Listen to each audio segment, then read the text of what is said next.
सृष्टि की रचना के समय प्रकृति ने अपने आप को 6 भागों में बांटा था। यह छठा भाग ही छठी मैया है, जिनकी पूजा कार्तिक मास के शुक्ल पक्ष की षष्ठी तिथि को की जाती है। कहीं कहीं इन्हें परमपिता भगवान ब्रह्मा की मानस पुत्री भी मानते हैं। इसके अलावा इन्हें भगवान सूर्य की बहन भी कहा जाता है।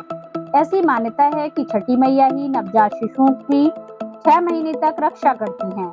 इसलिए माताएं पुत्र की सलामती के लिए छठ के महापर्व पर उनकी पूजा करती हैं और उन्हें अर्घ देती हैं। छठ का महापर्व 4 दिनों का होता है। संतान की प्राप्ति के साथ धन ऐश्वर्य और सुख समृद्धि की प्राप्ति के लिए देश भर में महिलाएं इस व्रत को रखती हैं। यह व्रत 36 घंटे का सबसे कठिन निर्जला व्रत होता है। खरना पर चावल और गुड़ की खीर के ग्रहण करने के बाद इस कठिन व्रत की शुरुआत होती है। पहले दिन डूबते हुए सूर्य को अर्घ दिया जाता है और अंतिम दिन उगते हुए सूर्य को अर्घ देकर इस व्रत का समापन किया जाता है। ज्योतिष शास्त्र के अनुसार छठ पूजा में कुछ नियमों का पालन करना बेहद आवश्यक माना गया है।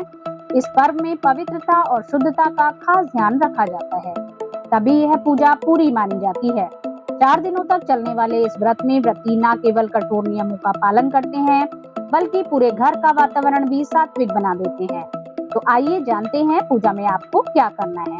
छठ पूजा की सबसे पहली शर्त है पवित्रता। व्रती को नहाए खाए से लेकर उषा अर्घ तक स्वच्छता का ध्यान रखना चाहिए।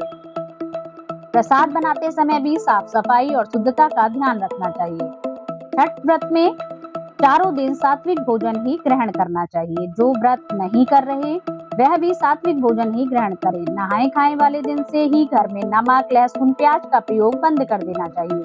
व्रती महिलाएं आमतौर पर सिंदूर लगाकर नई साड़ी या धोती पहनती हैं।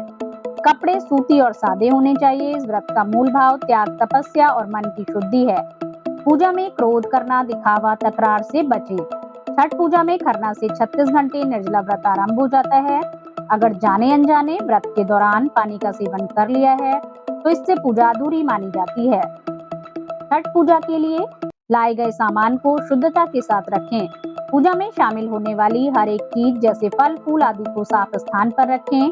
छठ पूजा में महिलाएं साफ वस्त्र धारण करके नारंगी सिंदूर अवश्य लगाएं। इस सिंदूर का छठ पर्व में खास महत्व है। परिवार के सदस्य ध्यान रखें कि व्रती के भोजन करने के बाद ही प्रसाद या भोजन ग्रहण करना चाहिए। खरना के दिन इस नियम का अवश्य पालन करें। कई बार थकान, कमजोरी या सेहत बिगड़ने की वजह से व्रत बीच में टूट जाता है।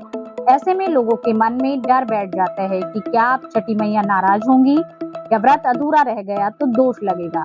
व्रत भक्त से मजबूरी में टूट जाए तो घबराने की जरूरत नहीं होती।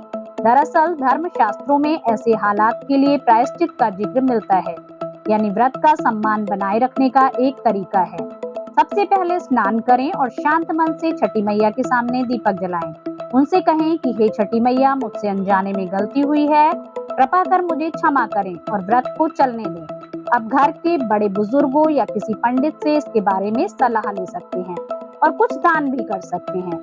यह केवल एक प्रायश्चित का तरीका है। मन में यह विचार लाने की जरूरत नहीं है कि अगर व्रत टूट गया है तो कुछ अनहोनी हो सकती है। ध्यान रखें कि माँ कभी भी अपने बच्चों को कष्ट नहीं पहुंचा सकती। छठी मैया अपने भक्तों का कल्याण करती हैं। आस्था, भक्ति और समर्पण का ये पर्व आपके जीवन में सार्थक परिवर्तन लाए, आपकी मनोकामनाएं पूर्ण करे। इसके लिए नियमों के साथ ये व्रत करें।